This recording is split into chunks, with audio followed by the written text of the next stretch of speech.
रिश्तों में ये दो गलतियां कभी ना करना। पहली, इतने मसरूफ ना हो जाना, अपनों को इतना नज़रअंदाज ना करना कि तुम्हारे अपने तुम्हारे बगैर जीना सीख लें। और दूसरी गलती, रिश्तों में कभी भी गलत फहमी मत पालना, क्योंकि रिश्ते गलतियों से नहीं, गलत फहमियों से टूटते हैं। रिश्ते में ये 3 बातें इंतहाई तकलीफ देती हैं। पहली, जब आप इखलास के साथ सिंसियर होकर किसी के लिए बहुत कुछ करें और आपको आखिर में ये सुनने को मिले, क्या मैंने कहा था मेरे लिए करो। दूसरी बात, जब आप किसी इंसान के लिए अपनी जिंदगी का एक हिस्सा खर्च कर दें और वो आपको कहे कि तुमने किया ही क्या है मेरे लिए।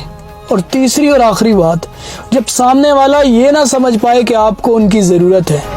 एक बात बोलूं, अगर कोई आपके गुस्से को झेल कर भी आपसे मोहब्बत करता है तो ऐसे इंसान की कदर करना शुरू कर दें, क्योंकि ऐसे इंसान बार बार नहीं मिलते। जो इंसान अपने छोटे छोटे वादे भी नहीं निभा सकता, क्या आपको सच में लगता है कि वो जिंदगी भर साथ निभा पाएगा?